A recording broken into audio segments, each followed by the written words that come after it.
What's up, nerds? Welcome to another episode of Phantology. Today we have our classic month in review episode. We've done this a few times. We try to do this every month. Unfortunately, there's not many news. Unfortunately, there's not much news to report in April because COVID shut everything down, including fantasy news, which a lot of the times is reporting on TV shows. Obviously, there is some news on books because authors should be writing even more than usual, hopefully, during this time. Hopefully we have that as a silver lining. But we don't have a whole lot of news items, but I do have Ben and Josh on the line with me to break down what we do have. What's up, guys? Steven, I'm excited to be here on this special event, Fantasy News, because we are also doing our special edition top 5 fantasy book series, right? Yeah. I neglected to mention that we are going to be breaking down our top 5 series, each of us in all of fantasy books, everything that we've read, top 5, and then roasting each other and relentlessly dragging series through the mud that you guys liked that I didn't. Anything that you disagree with me on is incorrect. Yep. Our opinion is fact, and if you disagree with anything that we say, you are wrong. And I'll just say ahead, I'm disappointed that there's not a more lively podcast comments section like there is on YouTube. I think it's a great flaw in that system. Oh yeah, like you want more immediate viewer feedback? Yeah, exactly. Well, if you do want to chat with us more, check us out on Discord. You can join our Discord. Our links the links to join that are available on our social media at Phantology Books. We're available on all platforms. And if you really like the show, check us out on Patreon as well. And you can support and get some extra benefits. All of this information is on our website, www.phantologybooks.com.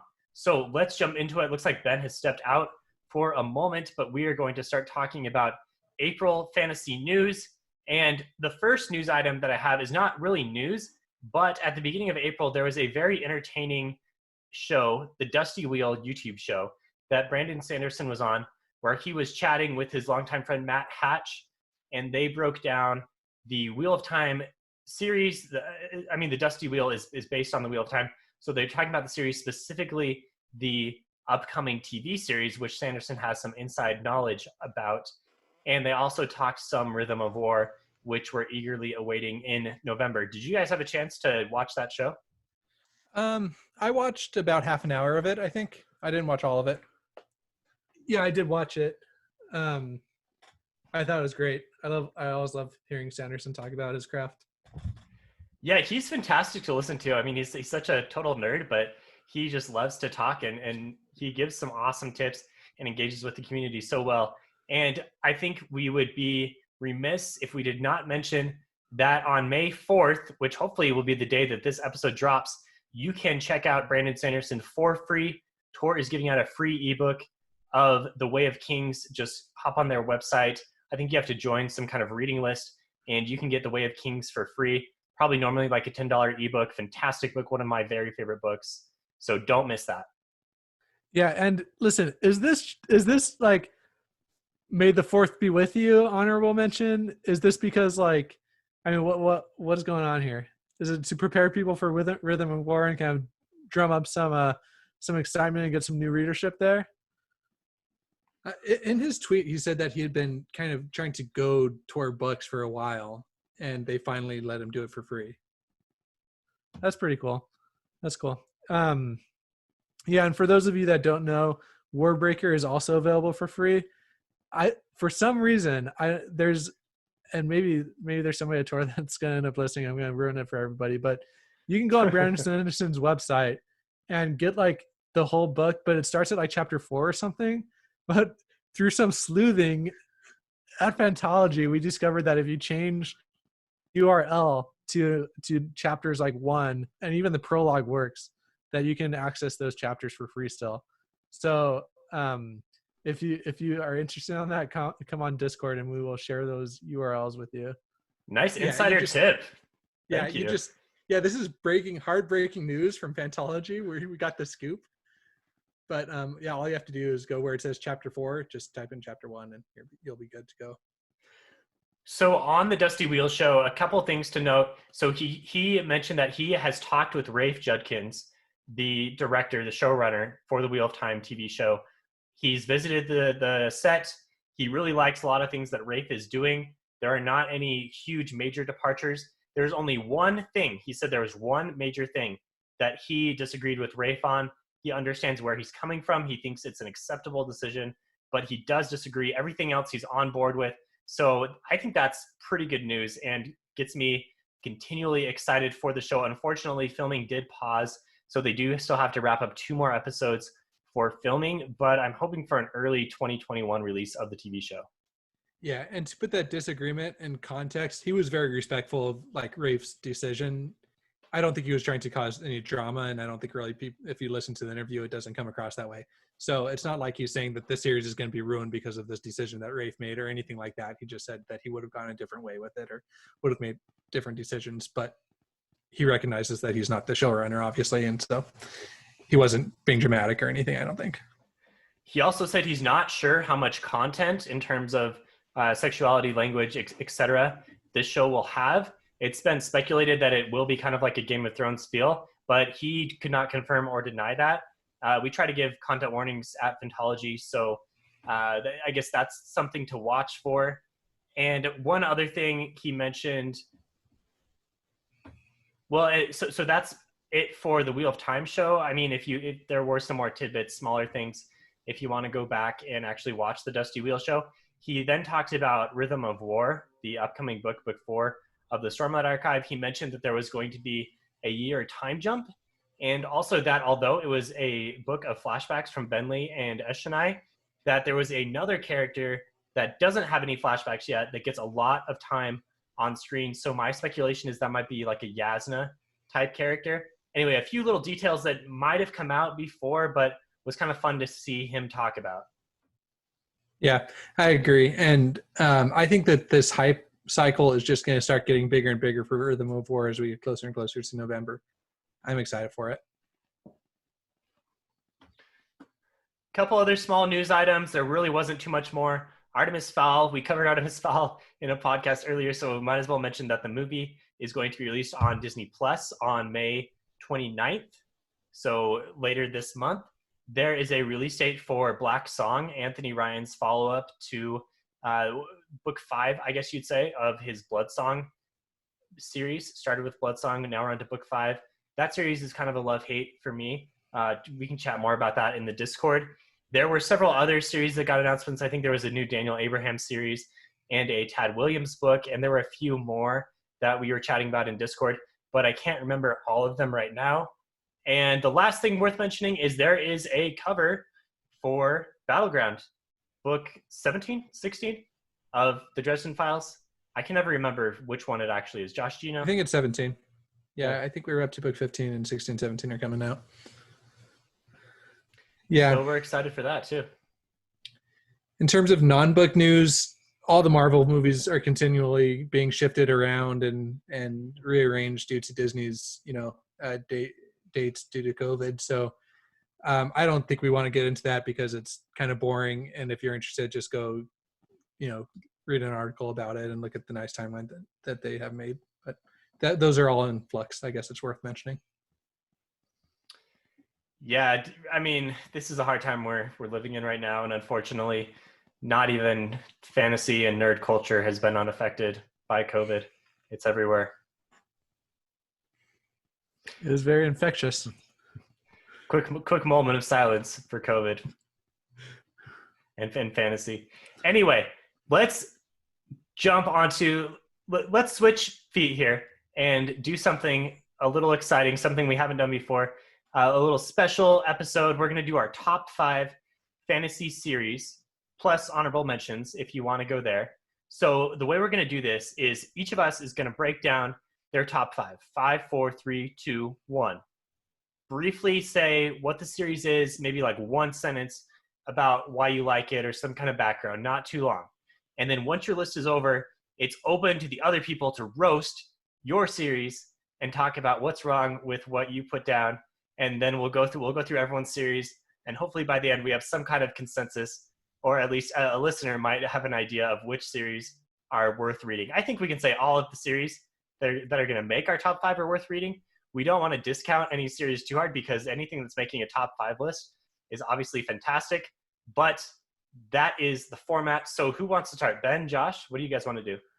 So I'm just going to say, I feel very attacked already. The fact that we cannot prematurely defend our series choices. We only get like one sentence, but I'll start. Okay. Make it a good sentence. All right, Ben, you go for it, man. So here's the thing. I'm just going to say I'm probably the least well-read out of everybody here, out of the 3 people here. So be gentle here. So you're saying your top 5 are like the 5? Okay, so starting from worst to best, I guess. Okay. Or Red good, Rising. Or good to best, right? These are all great series. Yeah, these are good. I mean, they're top 5, right? Like, they've got to be good. Okay. Red Rising, First Law, Harry Potter, Wheel of Time, and Cosmere. I'm lumping all of Cosmere together as the top fantasy series of all time right now. Okay. Any honorable mentions worth mentioning, or are you just going top 5? Yeah, so honorable mentions, Farseer. I've only read kind of the original trilogy there, but I really loved it. Licanius, I mean, more contemporary, really liked it. Ender's Game and Ender's Shadow, awesome. And there's a lot of series that I wish I could include on this, but there's not enough books that have been written in them, namely Name of the Wind. So for you, just to clarify, just because the only first 2 are out, that yeah. So I'm saying that that this has to be complete, and I know that Cosmere isn't complete yet, but there's enough completion to it that I think that it warrants, like, that. The First Law series is not complete either. He's written 7 books. Well, there's coming out 8. I'm saying the First Law trilogy. Like, okay, yeah. I think the point is that theoretically, like, the third Name of the Wind book could kind of ruin the first and second one, and right, like, they're great books, but like, if none of the plot pans out, then it could just kind of ruin it, right? Whereas like Mistborn is done, like the first era of Mistborn is done, the First Law trilogy is done. Those are going to always stand as great works of literature. Right. Same with Red Rising. Like, there's other books coming out about it, and I'm kind of cheating and including all of Cosmere as a whole, because, like, if I mean, how do you choose between like Stormlight and Mistborn? And easy, you choose Stormlight.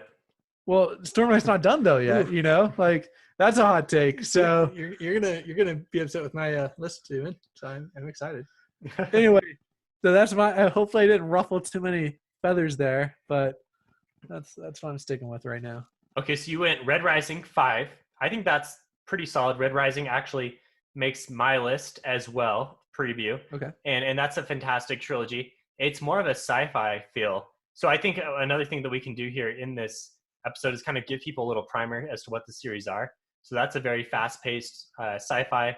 It's not a YA, but it kind of feels YA sometimes just because of how quickly it's written and because it's from a first-person present tense perspective. Your number 4 was Joe Abercrombie First Law books. Was that right? Yep, that's right. So those books are pretty different. They're a harder fantasy series. They're grimdark. They're very violent and brutal. And we actually just reviewed the 4th book of the universe. So he has a trilogy. He's got 3 standalones, and then he's got another trilogy. So Ben is referring to the original trilogy only, but that series is much more adult, but is just beautifully written and has some fantastic characters. So yeah, I agree with you there. Great choice. Number 3 was... Sorry, we've also reviewed Red Rising. If you want to check that out, if you happen to be a first-time listener. Yeah, Red Rising is one of the series that we've reviewed in its entirety, the original trilogy. Yeah, and then Harry Potter, which obviously this isn't like high literature, and there's plenty of things that you can poke holes in it. But it was my first introduction to reading, and it's always going to have a place in my heart. And I think it did a lot for the community. We talked about this on Discord a couple months ago, and there's I think the subreddit fantasy, our fantasy, put out like a list of asking people to say how they got introduced to reading and fantasy, and I think there's a large proportion said Harry Potter, so it's hard to discount the effect that it's had. And sometimes I'll still fall asleep listening to the audiobooks of Harry Potter. So The Jim Dale ones are better. Fight me. Just saying. The first audiobook you could actually get for free during the COVID crisis as well. yeah, If you're through Audible. well, and Libby, like Overdrive. Oh, really? You can just go check it out? Yep. Yep, Cool. through Overdrive you can. Yeah. Yeah, we actually reviewed the first Harry Potter and the Sorcerer's Stone, and we have a review of the second book coming out pretty soon. Those reviews are a little more tongue-in-cheek because I feel like Harry Potter's kind of been reviewed to death at this point. So we're really just kind of like having a fun time trying to poke holes in the plot and think about different things. So yeah, we all love Harry Potter. I don't think there's going to be anyone in the fantasy community who can really like have a hot take that Harry Potter sucks or something. I mean, that's just an ice cold take. Yeah, anybody with that take is just wrong. It might not be your specific cup of tea, but it doesn't suck. So Yeah. fight me on that too. And then you went 2-1 where Wheel of Time and Cosmere. Yep. And again, it's kind of hard to discount the impact of either of them. Wheel of Time, I eventually want to go through and reread because I listened to them all pretty quickly, but even then, like, I had severe book depression after they ended. And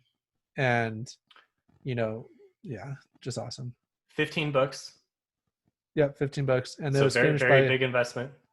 Yeah, started by Robert Jordan, finished by Brandon Sanderson, because tragically Robert Jordan passed away. But I think that most fans would agree that Brandon Sanderson finished it well, and there's a lot of people that might find issues with it, but most people agree that it was the ending that fans deserved. So great series. And then So you chose really the two largest, most epic fantasy series out there for your top two. Well, besides Malazan. Yeah, but I've only read the first book there. So yep. And Cosmere, again, they're great books, every one of them. So yeah, I think I don't know how many there are right now. 20, 19. Not that many. I think that's how many books he's written in total. There are 3 Stormlights, plus you have Elantris and Warbreaker make 5, and then you have the 6 Mistborns that have been written so far, take you up to 11. Emperor's Soul gets you to 12. Are there any more that I'm missing? I guess White Sand. White Sand, the comics, which I did not. Well, love those. and then Sixth of the Dusk. Yeah, some of the shorter and stories. the one, I don't want to do any spoilers. Shadows of Silence in the Forest of Hell. Oh there's yeah, also and Mistborn Secret History as well. Yeah. So I guess if you count them all as separate entries, then yeah, you could get up that high. And then if you take the Lift short story. Yeah, Edge Dancer as well. Didn't that appear in Edge Dancer? Yeah, in it was its entirety in Arcanum Unbounded? No, the Lift short story appeared in Arcanum Unbounded. It was released between books 2 and 3. Okay. Yeah, so I think we're getting close to 20 almost with all those. Yeah, amazing accomplishment, incredible. Look, I mean, this is an incredible undertaking that Sanderson is taking on, and he's doing it incredibly well. I'm saying incredible way too much, but that's the word that describes the Cosmere for me. Yeah. Okay, do you want to go next, Steven, or do you want me to? I want you to. You're going to have some very hot takes about my list. Okay, let's hear it. You're going to hate it, actually. But, okay. All right. I'm just going to adjust the mic a little bit. So, you're going to be so mad at me. Okay. So I am more going just purely based off of enjoyment. Okay. Is how I'm listing mine out. Not really based on influence, just how much I enjoyed reading them. Okay. So keep that in mind. Okay. So number 5, Dresden Files. Okay.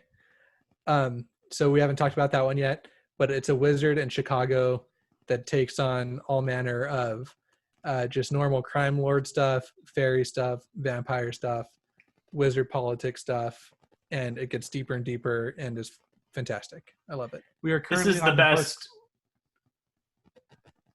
Oh yeah, we've reviewed I think 4 or 5 of these books so far. So if you're interested in seeing them, you can check out those reviews.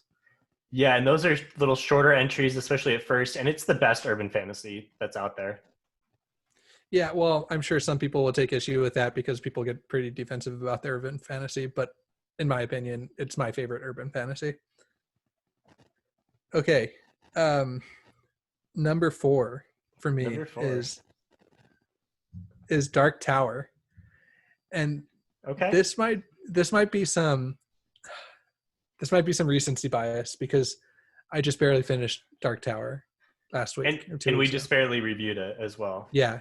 So this is, for those of you that don't know, it's Stephen King's take on Lord of the Rings. And it has, I think, the best character work in all of fantasy. And so that's part of why it made my top 5. And I really enjoyed reading it. And just the character work is top tier. It's amazing, in my opinion. Although you did have some major issues with the ending and some of the plot decisions.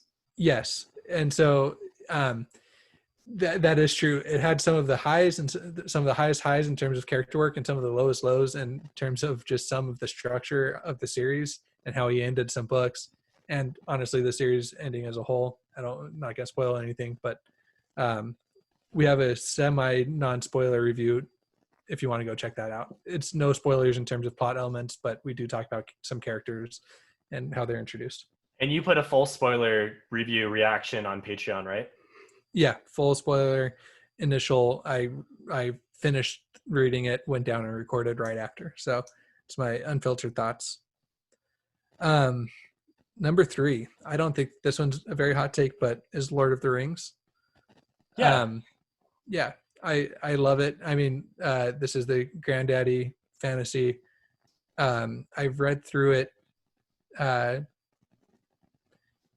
twice, and then kind of I read it when I was like 10 as well, but I'm not counting that time. But like twice, kind of as a more adult reader. And I'm by no means like a Lord of the Rings expert or scholar or anything, but every time I jump back in it, it's just written beautifully and amazing characters, and I just love it.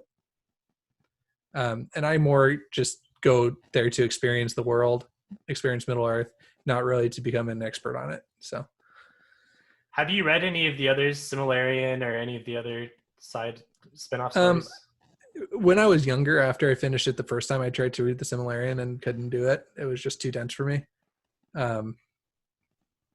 So I haven't gone back to it since. Yeah. Number 2, I'm with Ben on this, is Harry Potter. I absolutely loved Harry Potter as a kid. It was, in my opinion, I didn't think it would ever be topped in terms of just how much I loved, like just purely loved something. I would carry around a Harry Potter book wherever I was and read it. And this is when they were, our generation knows, you somehow have a book that's like this thick in your backpack and you're carrying it around, and it, makes your back, it adds wear and tear to your backpack. So you're going through backpacks like, I don't know. It was so much fun though. I loved it. And probably going through books pretty quickly too, wearing them out.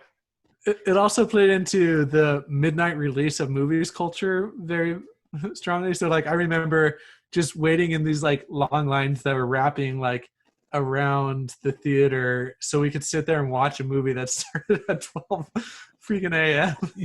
What a ridiculous thing to do, but for some reason there's like this time of like 10 years from like the mid 2000s that was very popular to do. If I remember correctly, I think we saw it together about Harry Potter 7 parts 1 and 2. I don't think we waited until midnight for part 1, but you guys waited in line like all day for part 2. And then I showed up at midnight and hopped in line with you and watched the movie. Yeah, my wife was there. Well, she's my wife now, but not at the time, obviously, because that was still in high school. She was there with us. One more funny Harry Potter anecdote is the Half-Blood Prince, I believe, came out right after I had my appendix out. This must have been book 7. One of the books came out right after I had my appendix out, and Okay. I was on,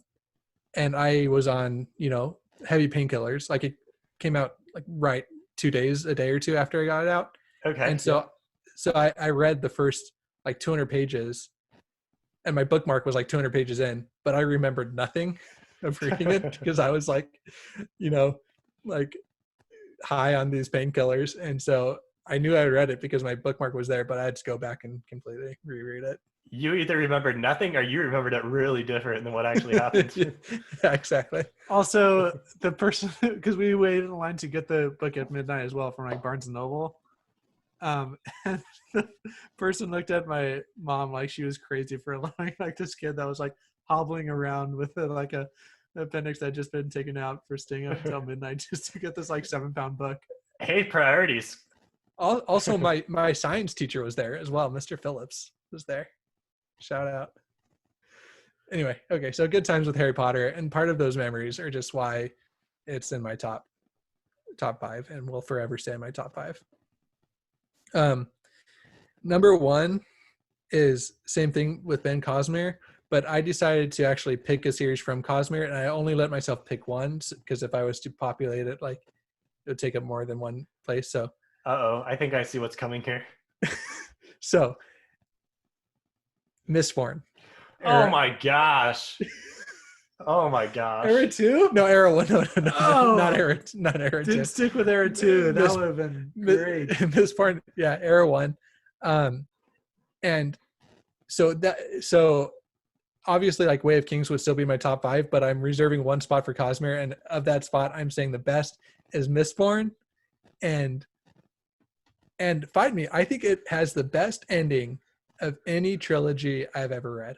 It's got a fantastic ending. I will not fight you there. But man, the second book was so forgettable. I loved the second book. I loved the whole. Oh yeah, man. I loved everything, like the little thing that Ben had going on with Zane and with and her relationship. No spoilers area. Yeah, too. sorry, no spoilers. There's a character named Zane that is in the second book that I enjoyed. Okay, so minor spoilers, I guess, but I loved it. I thought that the second book was a strong book, contrary to, it seems, everyone else's opinion about it. I really liked it. I mean, I didn't hate it. I owned the leather-bound edition of the second book, so I was willing to invest some money into it. But compared to the first book, which was awesome, and the latter half of the third book, the second book and the beginning of the third book are just a slog. I'm sorry. I mean, I would compare it to the slog in Wheel of Time. Oh, come on. Fantastic beginning and There's end, like, but I could. Okay. I don't think I would really struggle to reread the second book.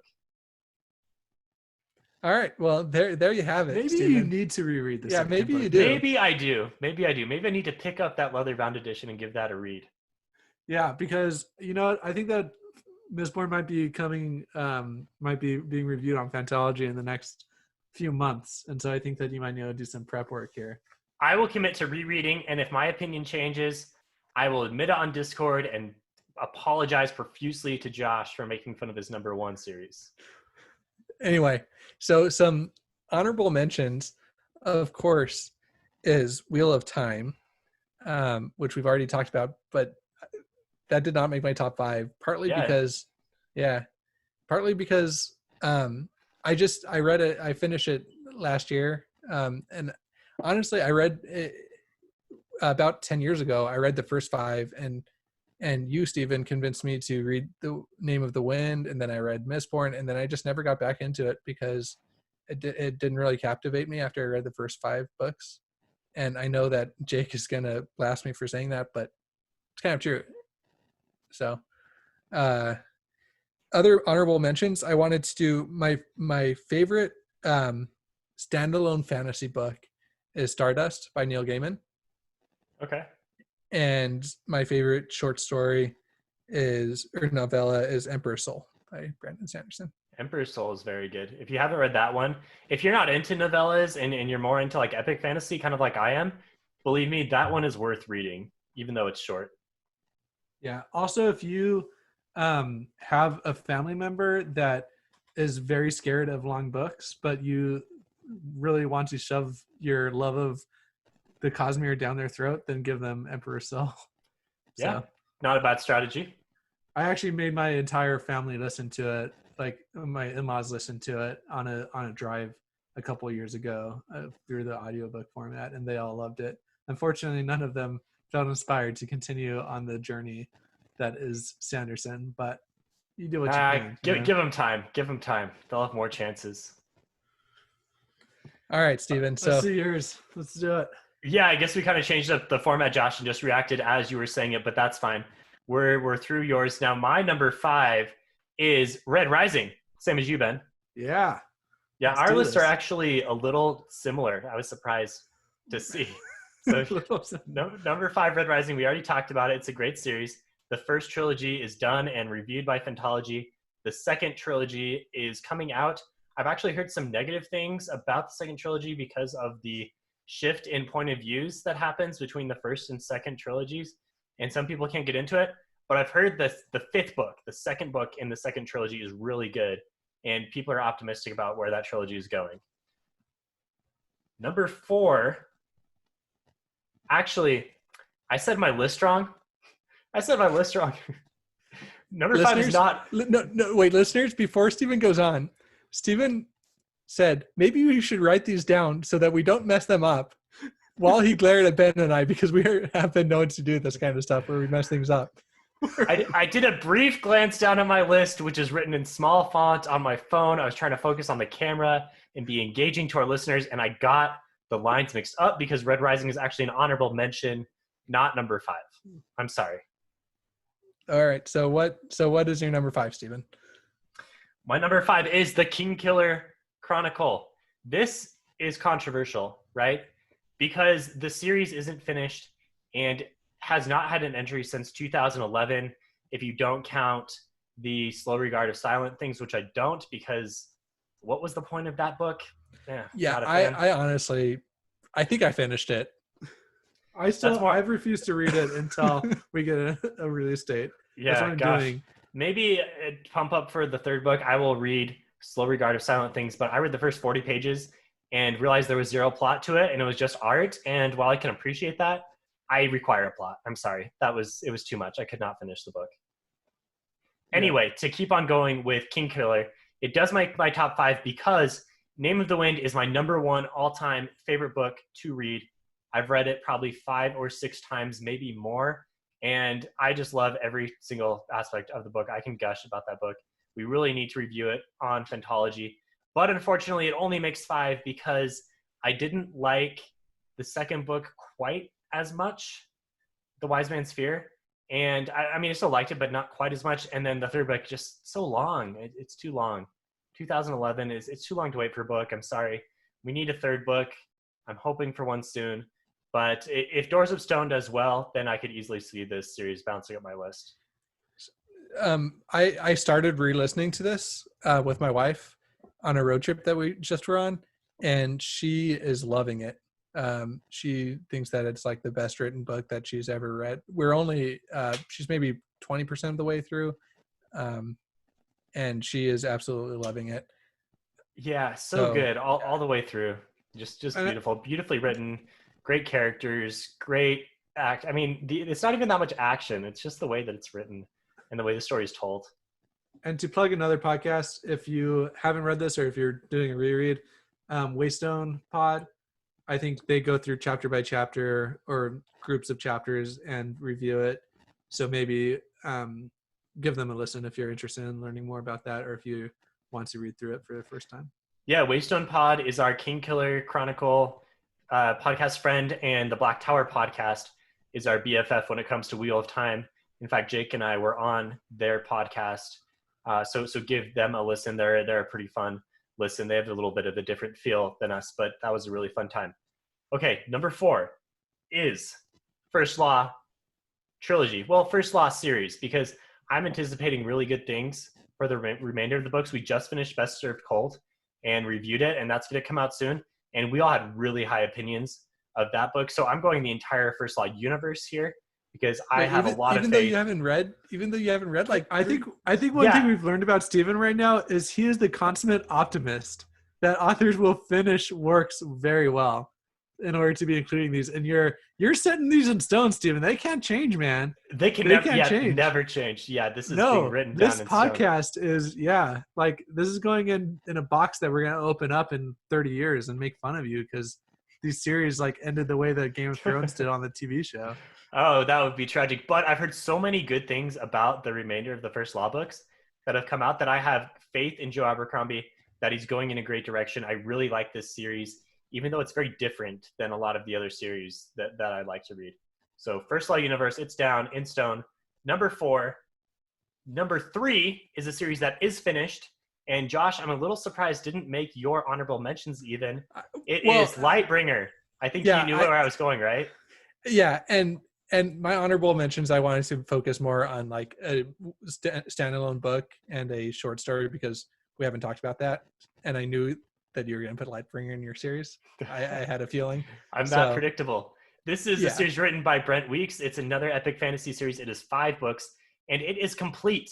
This is one of the few fantasy series that we have read that is actually fully complete and was really good all the way through.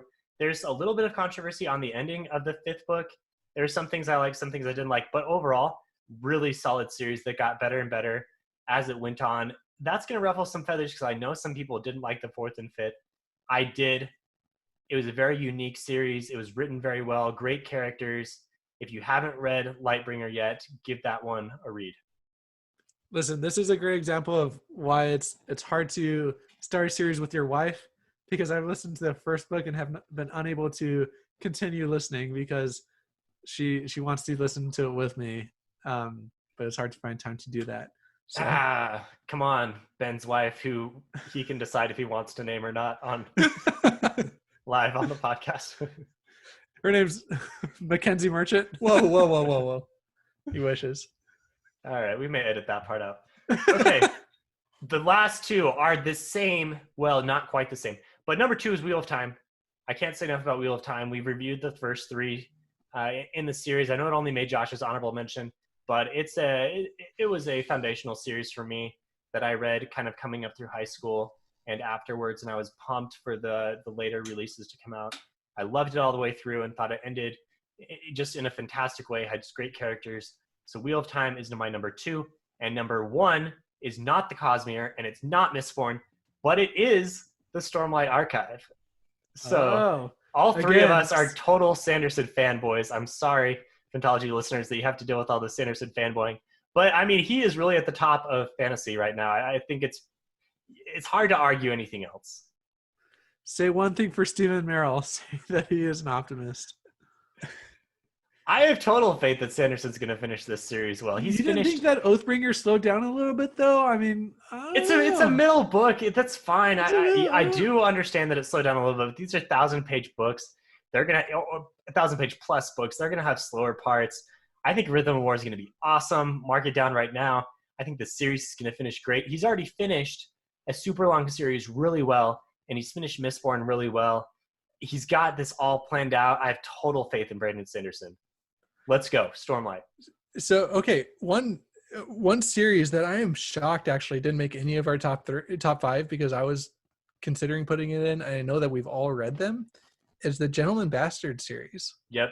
That is on my honorable mentions. I've only read the first book of that. Oh, you haven't? You didn't read the second? Okay. I've kind of been waiting until we decide we want to review it. Yeah, let's get reviews for those out. So, Stephen, that where was that on your list? Like, was that's that that's on my honorable mentions. It's written down on my phone. I promise.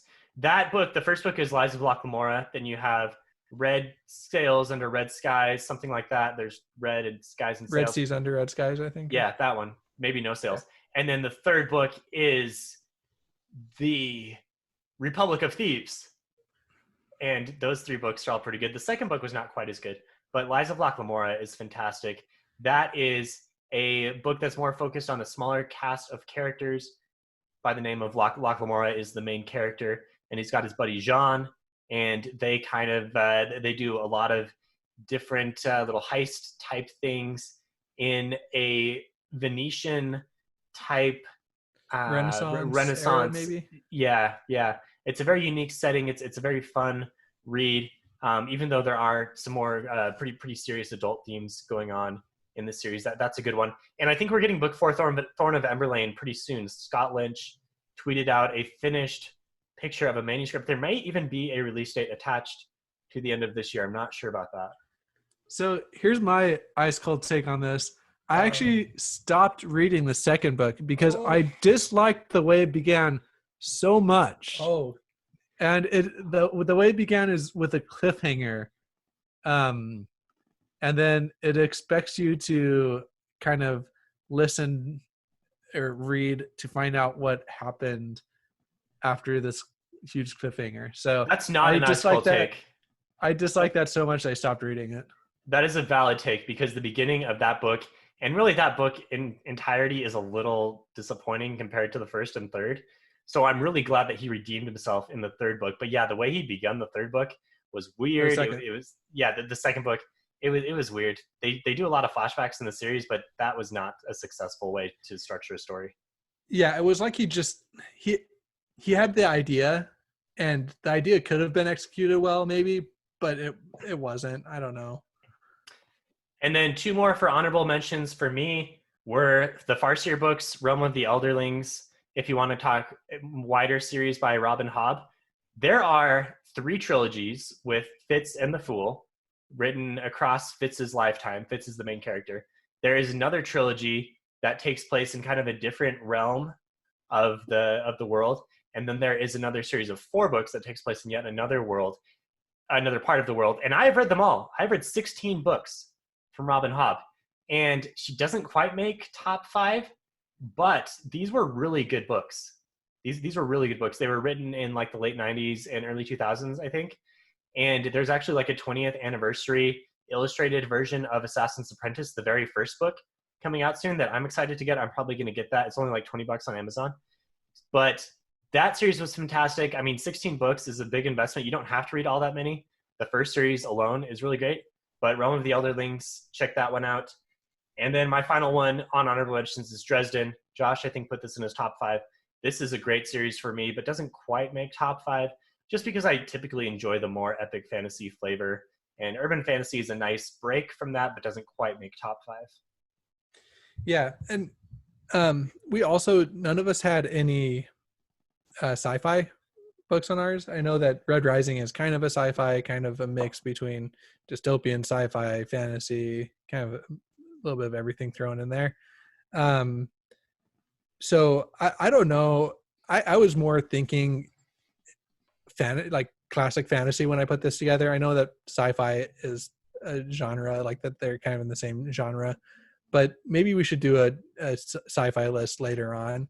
I think if I were to include sci-fi, I think that there's some sci-fi series that might knock out like Dresden Files for my list if I were to include them. One fun sci-fi series that we just reviewed not too long ago was the 3-Body Problem trilogy. 3-Body Problem is the name of the first book, and the trilogy is called Remembrance of the Earth's Past.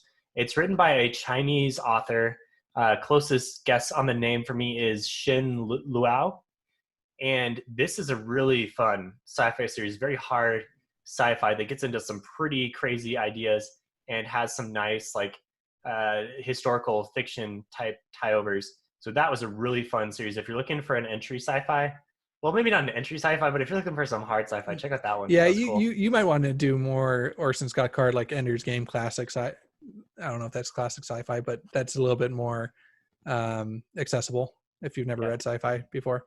Yeah, fair enough. Okay, that is probably about as much time as we have for this segment of April News / special edition top 5 series ranked. Thanks, guys. Any kind of parting shots? Any more digs you need to take a different series, or do you need to promote any more series? Well, listen, I would just say hop on Discord to let us know your top 5, and we can pick that apart and suggest other books. And more than anything, I don't know if this was definitely top 5, but it was just like, look, read these book series because they're great, and like everything that we've talked about, like I don't think any of us disagree that these are great books and things that deserve to be read. Yeah, I would recommend every book that everybody has mentioned. on this pod that I've read.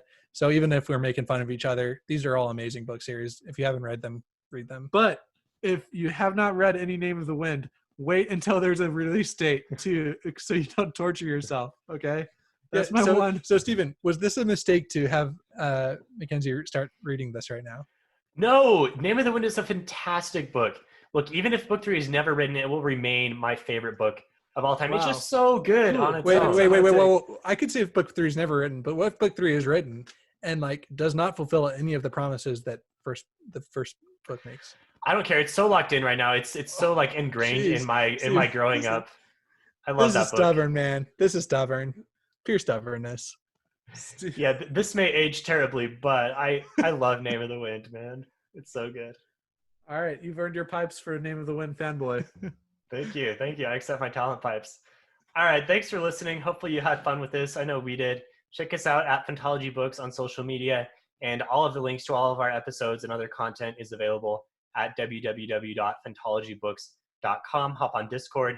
Tell us your top 5. Give us more book recommendations.